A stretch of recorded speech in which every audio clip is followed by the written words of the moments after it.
पूजा पाठ, कर्मकांड, ज्योतिष सीखने एवं सनातन धर्म से संबंधित वास्तु शास्त्र, जंत्र मंत्र, तंत्र, शास्त्रोक्त ज्ञान प्राप्त करने के लिए जुड़े हमारे इस चैनल से।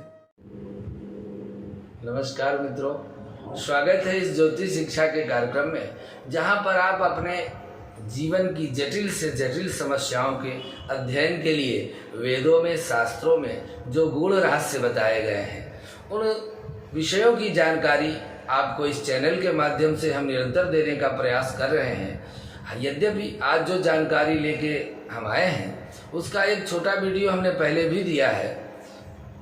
आपने सुना होगा स्वर विज्ञान। स्वर विज्ञान एक बड़ी महत्वपूर्ण खोज है। इसके लिए एक बहुत बड़े ग्रंथ की रचना की गई सनातन धर्म में ऋषियों के द्वारा, जिसका नाम है शिव स्वरोदय। श्वास पर विज्ञान है। किस श्वास पर कैसे चले तो हमारा काम बनेगा, किस श्वास में कैसे हम खाएं तो हम स्वस्थ रहेंगे, इस श्वास के चलने पर हम किस तरह से काम करें तो हमारा काम बन जाएगा। यह महत्वपूर्ण जानकारी लेकर के आए हैं। यदि अगले 5-7 मिनट तक आप हमारे साथ रहते हैं तो बहुत सी परेशानियां आपकी, आपके परिवार से, आपके जीवन से स्वतः नष्ट हो जाएंगी। कुछ नहीं करना पड़ेगा, ध्यान देना है कि हम कहाँ जा रहे हैं, तो हमको कौन सा स्वर हमारा होना चाहिए, और यदि यह स्वर नहीं चल रहा तो अमुक कार्य हमारा होगा या ना होगा, आप स्वतः जान जाएंगे। आपने बड़े बड़े तपस्वियों को, ऋषियों मुनियों को देखा होगा, वह अपने हाथ से चेक करते हैं कि हमारा स्वर कौन सा चल रहा है। तब आप समझ नहीं पाते ये क्या देख रहे हैं। आपको यह विशेष जानकारी लेकर के आए हैं, काफ़ी समय खोज करके इसको आपके लिए यह देना चाहते हैं, और यदि इसे आप अपनाएं जीवन में तो परिवर्तन आपको तुरंत महसूस होगा। स्वर विज्ञान सबसे महत्वपूर्ण खोज है शिव स्वरोदय। शिव स्वरोदय ग्रंथ यदि आप खोलेंगे तो आपको इसकी विस्तृत जानकारी मिलेगी। आप पढ़ते ही आश्चर्यचकित हो जाएंगे कि हमारा विज्ञान स्वर से शुरू होता है। तो 3 प्रकार के स्वर हमारे शरीर में पाए जाते हैं। एक सूर्य स्वर है, एक चंद्र स्वर है, एक सुषुम्ना स्वर है। यह आपको जानना आवश्यक है कि सूर्य स्वर कौन है, चंद्र स्वर कौन है और सुषुम्ना स्वर कौन है। कोई बीमार होता है घर में तो वैद्य जी आते हैं तो पहले नाड़ी देखते हैं। नाड़ी देख करके कैसे जान जाते हैं? यही स्वर है। ये जो स्वर चलते हैं ये नाड़ियों के आधार पर वैद्य जी देखते हैं और बीमारी को पकड़ लेते हैं। तो सूर्य स्वर कौन है? दाहिने नाक के छिद्र से निकलने वाली वायु को सूर्य स्वर कहते हैं, और बाएं छिद्र से निकलने वाली वायु को चंद्र स्वर कहते हैं। पर कुछ समय दिन में ऐसा भी आता है जब हमारे दोनों स्वर बराबर चलते हैं, उसको कहते हैं सुषुम्ना स्वर। ये 3 स्वर हैं। तीनों को आप याद रखेंगे तो निश्चित रूप से आपको इसका पूरा लाभ मिलेगा। सर्वप्रथम हाथों के द्वारा नाक के छिद्र के बाहर निकली हुई श्वास को महसूस करने का प्रयत्न कीजिए। देखिए कि कौन से छिद्र से श्वास बाहर ज्यादा निकल रही है। स्वरोदय विज्ञान के अनुसार अगर श्वास दाहिने छिद्र से बाहर निकल रही है तो यह सूर्य स्वर चल रहा है। इसके विपरीत यदि श्वास बाएं छिद्र से निकल रही है तो यह चंद्र स्वर चल रहा है। सूर्य स्वर पुरुष प्रधान है, इसका रंग काला है, यह शिव स्वरूप है। इसके विपरीत यदि चंद्र स्वर है, स्त्री प्रधान है, इसका रंग गोरा है, यह शक्ति अर्थात पार्वती का स्वरूप है। ईड़ा नाड़ी शरीर के बाईं तरफ स्थित रहती है, इसको चंद्र नाड़ी भी कहते हैं, और पिंगला नाड़ी दाहिनी तरफ रहती है और जिसको सूर्य नाड़ी भी कहते हैं। और ईड़ा पिंगला ये दोनों सूर्य और चंद्र से, इसके मध्य में सुषुम्ना नाड़ी होती है, वो बीच में धीरे धीरे चलती है। इन दोनों ओर से श्वास निकले तो उसको सुषुम्ना स्वर कहते हैं। स्वर को पहचानने की सबसे सरलतम विधि यह है कि शांत भाव से किसी जगह में एकाग्र करके मन बैठ जाइए और अपने दाहिने हाथ को नाक के छिद्रों के पास लगाइए। तो तर्जनी अंगुली के छिद्रों के नीचे रख करके श्वास बाहर फेंकिए। तो ऐसा करने से आपको किसी एक छिद्र से श्वास का अधिक स्पर्श होगा। जिस तरफ से छिद्र से श्वास निकले बस वही स्वर चल रहा है।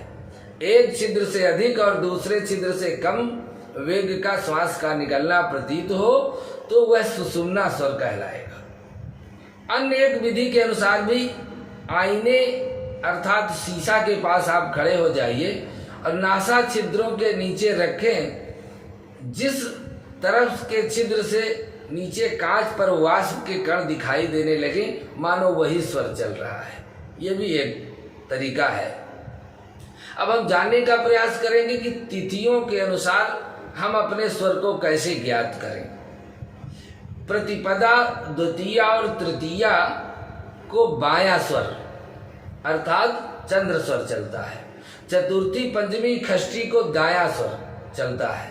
सप्तमी, अष्टमी, नवमी को उल्टा अर्थात फिर बायां चलता है। दसवीं, एकादशी, द्वादशी को फिर दायां चलता है। त्रयोदशी, चतुर्दशी और पूर्णिमा को फिर बायां चलता है। अर्थात तिथियों के अनुसार यह स्वर आपके बदलते रहते हैं। अब कृष्ण पक्ष की प्रतिपदा, द्वितीया, तृतीया में दायां पहले चलता है। चतुर्थी, पंचमी, षष्ठी में बायां पहले चलता है। सप्तमी, अष्टमी और नवमी को दायां और दसवीं, एकादशी, द्वादशी को बायां। त्रयोदशी, चतुर्दशी, अमावस्या को फिर दायां। इस तरह से ये स्वर प्रायः बदलते रहते हैं। सवेरे जब हम जगते हैं, नींद खुले तो जगते ही हमको सबसे पहले अपना स्वर चेक करना चाहिए। नासिका से स्वर देखें। जिस तिथि को जो स्वर होना चाहिए उसी समय यह उस जो तिथि होगी, आपको तिथि ज्ञात भी ना हो, आप देख लीजिए स्वर है तो आपको पता चल जाएगा कि आज ये तिथि है, क्योंकि आज यह स्वर चल रहा है। वह तो बिस्तर पर उठकर स्वर वाली नासिका छिद्र की तरफ हाथ रखेंगे और उस चुम्बन ले लेंगे, उसी दिशा में मुंह हाथ फिराएंगे। यदि हम प्रातः काल जगे हैं, जो स्वर चल रहा है पहले हम अपना हाथ उसी तरफ स्पर्श करेंगे। यदि बाएं स्वर का दिन हो तो बिस्तर से उतरने के पहले बायां पैर जमीन में रखें। यदि दायां स्वर चल रहा है तो पहले दायां पैर हम चारपाई से बाहर रखें। यदि जिस दिन जिस तिथि को उसके विपरीत नासिका के स्वर निकल रहा हो तो बिस्तर के नीचे हम ना उतरें, और जिस तिथि को स्वर होना उसके विपरीत करवट लेकर इसके जो स्वर चाहिए वह शुरू हो जाएगा, उसके बाद ही बिस्तर से उतरें। समझ में आया आपको? जैसे प्रतिपदा तिथि को यह स्वर हमारा दाहिना चलना चाहिए। हमने देखा कि आज प्रतिपदा है लेकिन स्वर हमारा ये चल रहा है, तो हमारे लिए अच्छा नहीं है। हमको नीचे नहीं उतरना है, पहले हमको अपना स्वर बदलना है। अब स्वर को हम कैसे बदलेंगे ये भी आप जान लीजिए। जिस करवट में हम रहेंगे वह स्वर बंद हो जाएगा और जो करवट ऊपर होगा वह स्वर हमारा खुल जाएगा। तो यदि आप देखते हैं कि आज प्रतिपदा को दाहिना स्वर होना चाहिए, वह नहीं चल रहा, बायां चल रहा है, तो आप बाएं करवट लेट जाइए। 2 मिनट बाद आपका दाहिना स्वर चालू हो जाएगा, तब आप दाहिना पैर नीचे करके उतरिए। यह सावधानी है। स्वर के अनुसार जो दैनिक कर्म है, स्नान, भोजन, शौच आदि के वक्त दाहिना स्वर रहना चाहिए। यदि नहीं भी चल रहा है तो बाएं को बंद करके दाहिने को चालू कर लीजिए। तब आप स्नान करिए, तब आप भोजन करिए, तब आप शौच के लिए जाइए। पानी, चाय, कॉफी आदि पेय पदार्थ पीने, पेशाब करने, अच्छे काम करने आदि में बायां स्वर होना चाहिए। नहीं चल रहा है, दायां चल रहा है तो पहले उसको आप बंद करिए, तब लवशंका जाइए। इस तरह से जब शरीर अत्यधिक गर्मी महसूस करे, आपको लगे कि बहुत गर्मी है, तब दाहिनी करवट लेट जाइए, तो आपका बायां स्वर चंद्र स्वर अपने आप चलने लगेगा और इससे तत्काल आपके शरीर में ठंडक का अनुभव होने लगेगा। पहले इतना एसी, पंखा, कूलर आदि की व्यवस्था नहीं थी। हमारे ऋषि मुनि पेड़ों के नीचे जंगल में या गुफाओं में रहते थे। स्वर के अनुसार ही उनकी दिनचर्या होती थी। इसलिए जब नाक से दोनों स्वर निकले तब किसी भी अच्छी बात का चिंतन ना करो, अन्यथा वह कार्य बिगड़ जाएगा। जब दोनों स्वर चल रहे हो उस समय हमको कोई भी महत्वपूर्ण कार्य करना अच्छा नहीं है। यदि हम करते हैं तो कार्य बिगड़ जाएगा। स्वर द्वारा हम अपने भविष्य को कैसे जान सकते हैं? बिना ज्योतिष पढ़े, बिना किसी उसके, केवल स्वर से हमारे पूर्वज इस चीज को जानते थे। दक्षिणायन जब सूर्य शुरू होते हैं, दक्षिणायन जानते हैं 14 जनवरी से, दक्षिणायन 14 जनवरी तक रहते हैं, 14 जनवरी से उत्तरायण हो जाते हैं। तो दक्षिणायन शुरू होते हैं 15 जून को, 15 जून से दक्षिणायन सूर्य हो जाते हैं। दक्षिणायन सूर्य शुरू होने के दिन प्रातः काल जगते ही यदि चंद्र स्वर हो तो पूरे 6 माह बहुत अच्छे गुजरेंगे।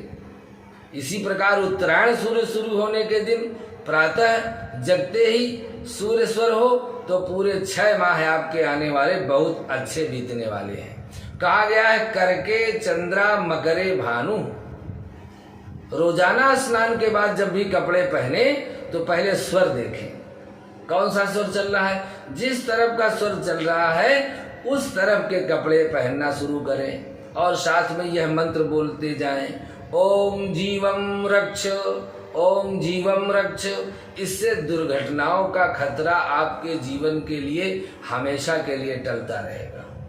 आप घर में हो या ऑफिस में हो, कोई आपसे मिलने आए, आप चाहते हैं कि वह ज्यादा समय आपके पास नहीं बैठा रहे, तुरंत चला जाए। यदि कोई आपके पास मिलने आया है पर आप बहुत व्यस्त हैं, मिलना नहीं चाहते, आप चाहते हैं कि आए लेकिन जल्दी चला जाए, अब हम कह तो नहीं सकते कि चले जाओ। ऐसे में जब भी सामने वाला व्यक्ति आपके कक्ष में प्रवेश करे उसी समय आप अपनी सांस पूरी जोर से बाहर निकाल दीजिए। जब पूरी श्वास बाहर निकाल देंगे तो अमुक व्यक्ति ज्यादा देर नहीं बैठेगा और अपना काम करके चला जाएगा।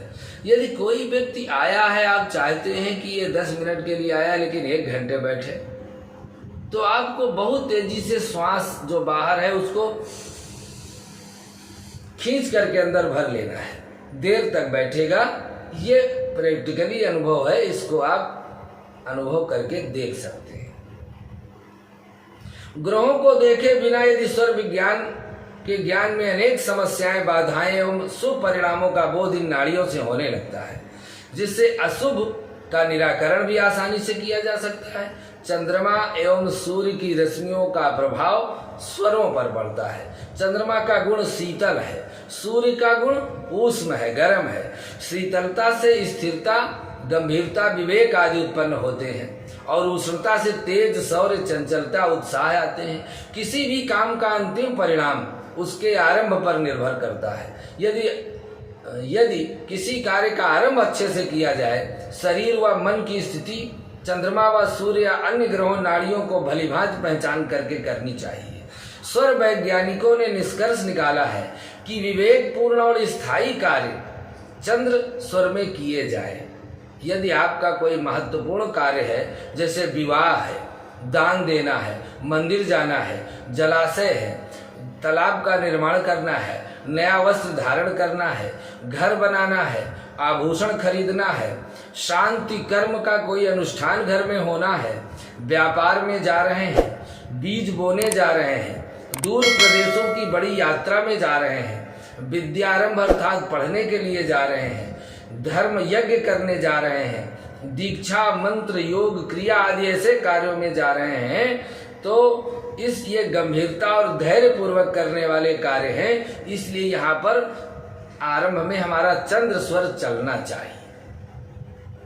यदि चंद्र स्वर नहीं चल रहा है तो इन कार्यों के आरंभ के लिए हम रुकें, पहले चंद्र स्वर को चालू करें, तब इस कार्य को आरंभ करें, तभी यह निर्विघ्न रूप से संपन्न हो पाएगा। अन्यथा विघ्न आएंगे, उसका रिजल्ट उतना अच्छा नहीं आएगा।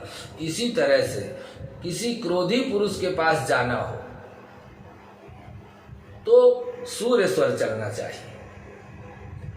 यदि किसी से लड़ाई में विजय प्राप्त करनी है आगे बढ़कर, तो जो स्वर चल रहा हो वही पैर हम पहले बढ़ावें और अचलित स्वर की ओर पुरुष या महिला को लेकर बातचीत करनी चाहिए।